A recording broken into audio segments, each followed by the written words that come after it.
Do you think we should defund the police? I think I've said no already. I think you asked me that. Did I? No. I think I said there are some. So right now there's like tons of cops in public schools.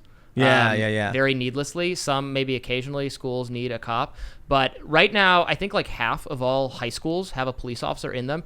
If you went back to 1970, there would not be a single police officer in any school in America. It just didn't happen. Now they're there, and all the disciplinary problems between students default to them. So you have cops called on, kids roughhousing now. It's going to be an assault charge. It's going to be on their record.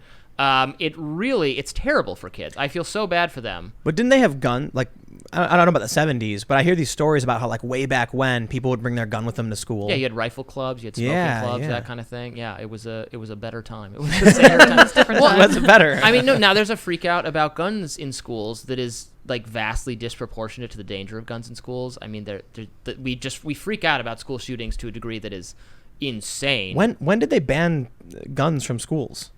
I don't know when precisely they banned guns from schools. They started putting, because of the cops, so there were federal grants to schools to hire more cops, and then there was more zero tolerance programs that if you have a gun in school, you're going to be expelled immediately, or anything that looks like a gun, or even like a piece of Play-Doh you shaped into a gun in some way. Did you hear about the story about that kid who was eating a Pop-Tart? Yeah. I've written about that kid 19 times. So for the people who don't know, some kid was eating a Pop-Tart, and he bit it into the shape of a gun. Yeah. And I guess he was holding it like a gun or something? Yeah. I mean, a kid got suspended for, like, wearing the magic Lord of the Rings ring and saying, I make you disappear. Like, schools are so paranoid about violence. Dude, now it's Zoom class. I wrote about this week. Well, we actually have it. Okay, yeah. Let's pull this up. This was insane. Talk about creepy, dude. This is from yesterday. Yeah, this happened a couple times. This was a kid who's playing with it briefly with a Nerf gun, clearly a Nerf gun. It says Zombie Hunter on it during virtual class. Zombie Hunter. And the teacher notices it, and the school decides to call the police. The police show up to this kid's house to make sure he's safe and well. This is kind of the merging of child services and law enforcement and education that, unfortunately, Zoom learning, distance learning, really permits. And they suspended him for 5 days. He's never going back to that school anyway. His parents said, "This is ridiculous." Good, wow. Good idea. Good, I know. Yeah, they said charter school or private school for us. Yes, absolutely. This is a concern I have about distance learning. One of many is that it invites the state right into your house. I mean, Massachusetts Department of Families, their child services equivalent, gave out some guidance to teachers saying, make sure while you can see on the screen, does the child look like they're unhappy or emotionally unwell, which is probably every child in America right now because it's a terrible time. Yeah, but if they look like they're malnourished or they skip breakfast, you might want to alert us, child services, and we'll do a check, which is not good because, again, inviting the police to come into the house, people get upset, people act irrationally, people get arrested for things. And it's just this strain on the least able parents, the parents who have the most kind of stress in their lives, the working class family. It's terrible. What do you think this is going to do to these kids when they're older? I mean, I think they're going to be nuts. Yeah. It's tough to predict. This is a harmful year for kids, certainly. What was it? For their emotional development, their intellectual development. Did Michael Malice? He said that they were prisons for kids. I don't recall that. Was that Michael? That's something he believes, I think. I don't mean to speak for him. I've chatted with him before. He was calling schools prisons for kids. Yeah, basically saying that it's the teachers are bullies. They're forced to go there. They're locked in. They hate being there. Everyone's unhappy. Yeah, I think schools are trash, and they're only getting worse. And so that's the important point. They've gotten more prison-like, certainly, over the last 30 years. In terms of and it can ruin your life to get in trouble for something these days. I mean, it can ruin your life to find out, you tweeted, when you were 14, something like homophobic or racist, and or even a joke. I feel so bad for kids these days. I mean, I finished my adolescence immediately prior to the era where there are now smartphones everywhere and everything everyone says is being recorded and there's video of you at all, which is good. I feel terrible for these kids that every mistake they've made is out there. The purpose to me of school is partly to socialize young people and get them so when they make mistakes, they're forgiven and then it's over. Then it's forgotten. Nothing's forgotten now. I think So I'm very, very pro homeschooling. Mm-hmm. And I've heard a lot of people say, well, what about socializing the kids? I completely disagree with this. I don't think kids should be learning from other kids. I think kids should be learning from working people in normal society. So that's my experience when I was growing up. My family had a business, and I did interact with other kids my age, but I also would work on the weekends at my family business, strictly interacting with adults on normal adult-like things. So the way I view it is, what's going to actually teach a kid to function in the real world? Being around a bunch of kids who are talking about dumb things that they don't understand, or hearing adults talk about normal adult things, business management and politics and, just general life stuff. Oh, I got to pay the mortgage. What's a mortgage? Well, the mortgage is like this. You go to school and what do? They open up the book. They teach you the same thing over and over again every year. Like, that's the craziest thing about public schools to me is how often they just regurgitate the exact same lessons over and over again. And then when you're actually interacting with people, it's people who don't know how the world works. And you're spending 18, 19 years, or maybe even up until you're 24. 18, 19 years, because you're 5 when you start kindergarten. And you've not interacted with adults other than being berated, talked down to, and treated not like an equal. So you get a lot of people who are just... Actually, this is an interesting point. I think one of the reasons why we're seeing right now our politicians, Trump is 74 and Biden 77 and Bernie is 78. Right. They're all really old. Very old. And I think it's because of the way our school systems are functioning and creating people who only know how to look up to the older, generation to be told what to do. I think that's a product of what our schools are doing. So anyway, the point is, the reason I bring that up, when you take a look at these stories, like a kid's playing with a Nerf gun and now they're in his home, and now these policies that were kind of oppressive to kids are now coming into their own private spaces. It's going to get a whole lot worse. I mean, you think the SJW college crisis is bad now and these people are out in public? Amplify that tenfold. Well, I think it has to teach... It encourages young people to view themselves as victims. That's how you get ahead, is to say you're victimized by something. Or also to crave a kind of safety that is ridiculous. And also to think that the purpose of the authority figures in the society is to provide you comfort and safety and protection from... I mean, in the schools, we're talking about imaginary threats. Like, school is a very safe place for kids. Yeah. Kids are safer in school than they are outside of school in virtually every place in America. It's just not... But we act like they're war zones with all the policies we put in place to keep kids safe and perfectly coddled all the time. And I have to think that's an unhealthy educational environment. Definitely. Did you hear about what happened in Chicago with that kid put in the padded room? No, what happened? There was some kid was acting out, and the Chicago school has a locked padded room where the kids who are acting up just get put inside. They close it. It's terrible. And it's like solitary confinement for kids. Yeah. So apparently the kid was like freaking out, and then he like crapped his pants and he was covered in feces and then started crying, saying he was sorry and begging for help. And they just left him there. Solitary confinement is really terrible. I It's feel torture. It's awful for hardened criminal adults who deserve to be in prison. It's still awful for them. I can't imagine doing that to kids. Could you imagine, like, you've seen the movie Castaway, right? Yep. Inflicting the Wilson on a kid, like the desperation for some kind of human interaction. It's worse for kids, though. I mean, if you're an adult, at least you've actually had time to grow up and kind of harden yourself to some degree. These kids are scared, fragile, don't know what they're supposed to be doing, and they're being treated like adults in the wrong way. Yeah. It's like you do something wrong, you're an adult. If you're inquisitive, we're going to treat you like a moron. Yes. So I hate school, man. I don't know what your thoughts are on homeschool, though. Did you think I'm in favor. I mean, I'm in favor. Look, I'm in favor of families making whatever the right schooling decision is for their individual kid, because it is different for every kid. Some kids will thrive in a traditional educational environment. Some kids will thrive in something else. I think your family should be able to decide what that is. The money that is being spent by the government to educate your kid, maybe you should have some control on how that's spent instead of it just automatically going to the school. That's very libertarian of you.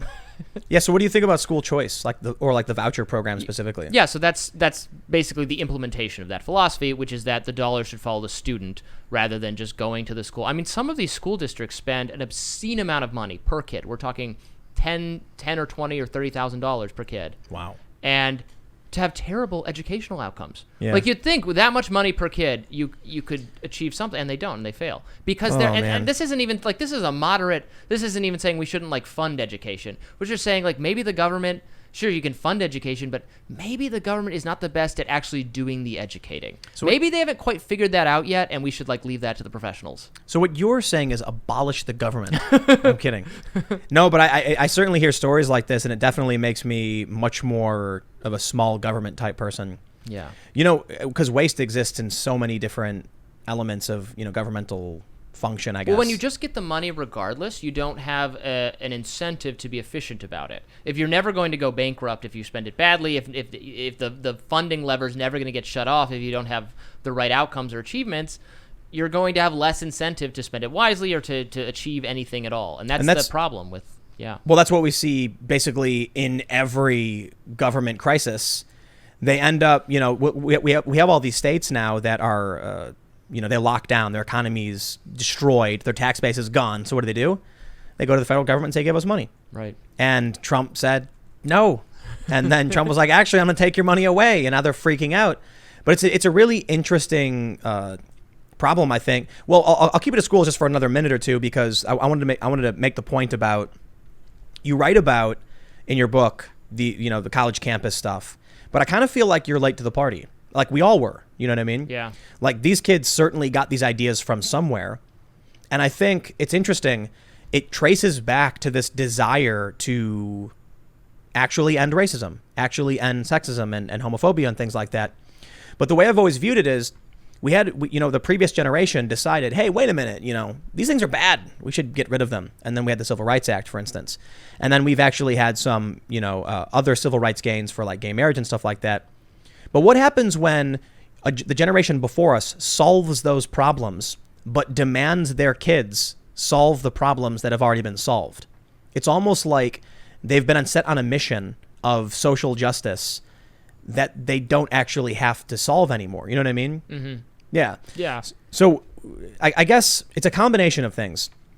I think back to when I was a kid in school, and they would tell us these things like, love who you love and be who you are, and racism is bad. And they would tell us these things, but it was really hammered into us. But these things are often already illegal. I don't know. I guess it just ultimately feels like they've simultaneously created an ideological drive on accident while indoctrinating kids to support an authoritarian system where they just do what they're told to do. Notably, you go to school, you have your teacher. You go all the way to college, and you always have someone telling you exactly what you have to do. So what happens when they get out? Couple things. For one, many of them are massively in debt. They have no idea how to solve that debt. Yes. So they look to the old people and say, what do I do?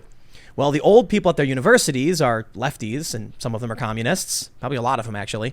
And they say communism is the solution. They're also, social justice indoctrinated. So it's like everything we're seeing right now probably could have been easily predicted, right? Although it entertained me how many of the kind of activist students we're talking about hold their hard left professors in utter contempt because they're communist professors. They're the old school left, the ACLU left. Right. They like free speech. Former ACLU. No, right, but I'm talking about the former era. Those people liked free speech and they liked an exchange of ideas.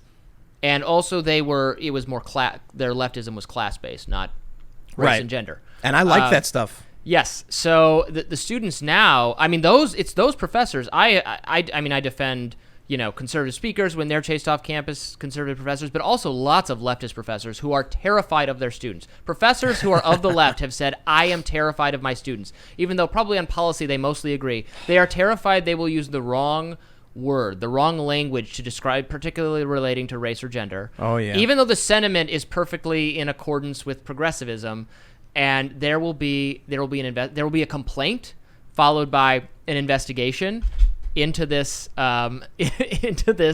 professor, and it's caused by the woke students. Yeah.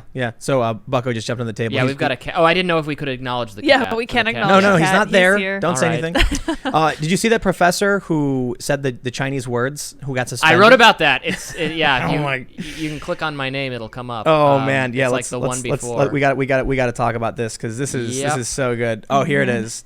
A Chinese word that sounds like a racial slur. Oh I don't gosh. think we can even say the word because the No. YouTube filter will pick it up and it'll translate it as the racial slur. But just to be clear, It's this not guy e- was not saying a slur. He was saying a word in a different language that is just a filler word in China, like saying or Right. in Chinese. Okay, so wait. So here's the context for those that missed this story. This is amazing.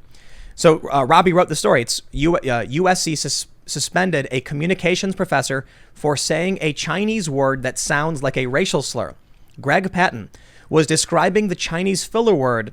It's spelled NEGA, but I really am worried because YouTube uses an automatic speech-to-text filter, and then when they hear, they're like, up, banned. Yep. So it's NEGA, and some people say it's pronounced nay, and then ga, and you can understand why people would pretend to be angry about But that. this guy is a communications professor. Like, he's talking about how to give a speech and how he would use different filler words and depending on different language. Yeah. So this was a perfectly appropriate discussion to have. So, this is virtual learning. Some student was offended. He was reported. He was temporarily suspended. I don't often receive a lot of emails on a subject that I write about. Email just doesn't seem to be the way people communicate as much these days. Sometimes I do if the article goes really Twitter big. DM. Right. This article, I have received a number of emails from people who were his students. Some of them who said, I am a minority student, said this teacher was wonderful. He was great, not a racist bone in his body, and they are outraged by his treatment. By USC, this is a major university. It's horrible. It's ridiculous. No, I'm sorry, Robby. You're wrong. He was a white supremacist. Of You know how I know? Of course. He was white. Well, Oh, That yeah. explains everything. Well. That's whiteness. take us That- away. well, Yeah, here we go. I'm technically the only non-white person, so both of you, I'm a female. You can, I apologize. You can, Robby, you can PayPal me. Okay. My PayPal is. I'm kidding. No, Uh-huh. don't pay. This is really amazing because it's actually racist to attack him for saying something in Chinese. No, but it is. Yeah. Yeah, So it like, is. if so the general context is we say things like and Right. like. When we're talking about dogs, that's what we do. And I've been saying too much for the past week or so. You sort of pick it I'm a up. like abuser, I think. Like abuser. Yeah. But that's what they do. And there's a comedian who has this really funny bit about it where he said that he's in China, and there's like a little kid who walks into a chicken shop, and there's also like a Nigerian woman, and he makes a joke where he says it's like the one black person in China or something. And this little kid starts looking at the menu and he says, that word, Right. nay, ga, Right. over and over and over again. And the woman looks at him and she looks at the guy and he's like, she's looking at me like I'm supposed to beat this kid up or something. But the joke being that, I mean, it's not the, Right. I'm sure it's not the only instance where if you're speaking a different language, you'll hear something that could be offensive in a different language. I mean, this is the origins of didn't President Kennedy, the I am a jelly donut thing, Yeah, right? yeah, in yeah. Germany? It's funny. Was it Ich bin ein Berliner? Something like that, yeah. I'm a jelly donut. It's probably better for our society, for broad racial tolerance and getting along, if we can all laugh at things like this and move on. I don't know. That doesn't seem like a crazy idea, right? Look. This is funny. We can laugh, and that's it. This is why I'm, I think if you look at the things I'm talking about often, it's probably very similar to what you're talking about. And I consider myself to be a social liberal, kind of like where Democrats were 10 years ago. You're a libertarian, but we talk about a lot of the exact same things. And so do Trump supporters. And because of that, we all get lumped in as like right wing. But isn't it better to call out the psychotic behavior and to do something about it? Or maybe that really is like whatever the new right is, includes libertarians, former liberals, Trump supporters, conservatives, Republicans. Right. And I guess some Democrats who just haven't realized it yet. Well, right. I mean, I know plenty of, with the kinds of people I was describing, people who would describe themselves on the left who are really fed up with this kind of thing. I mean, there's tons of those sorts of The people. dirtbag left. The dirtbag left to some extent. Yeah. Even I would say more mainstream left people. There's Glenn Greenwald type people. Definitely. So they see the harm this has caused, I think, to retreat on principles of free speech from a leftist perspective. I guess they don't view it as big a threat that as I do, though. Yeah. Because for me, it's like, Well, it is. Well, we might disagree then. I think it is possible to over dramatize the threat as well, and some people do that. I think this is one of the worst things. It's completely illiberal. Yeah. They're shutting down jokes, And what it's doing is it's almost some kind of cultural balkanization where you can't wear clothes. This is the craziest thing to me. Like, if a white person is wearing clothes that's arguably from some culture that's not white, it's a bad thing, and they get attacked for it. Yeah, that is bad. And to the extent where, like, we had that girl going to the prom who had the Chinese. Oh, that was just the worst thing. And ever. then you see that guy who was in China who went around asking people, and the Chinese people were like, "Oh, that's very great, Right, like it's very beautiful." Like, they didn't care. Well, that's what's so annoying about some of this leftist identity politics stuff is often it's actually privileged, wealthy, white liberal people who are purporting to speak for some oppressed minority, even though the supposedly oppressed minority group would never be offended by that thing, or some of them would, but most people would not be. I mean, this is true of the Latinx thing that white progressives want you to use, but you couldn't find two Latino people who actually prefer that. Right. The Cato Institute, which is a libertarian think tank, a few years ago, they surveyed minority groups on if you were offended by certain things that were supposed to be microaggressions, asking where you're from and a couple other things. Yeah. And on nearly all of them, a majority of the people who were supposed to be offended by this thing said they weren't offended by it. Right. So then why are we teaching or training people to be aware of this even on campus? There's no scientific basis to it. Well, there's two main points. Someone tweeted this: "What's the end goal of critical race theory?" And someone responded, to leverage white guilt for money. Mm-hmm. And that's what we see a lot of with these people like, Robby D'Angelo. Exactly. Yeah. And what's funny is, like, she's an avowed racist. I have to bring this up every time because she's like a New York Times bestseller. Her book is like the top of Amazon.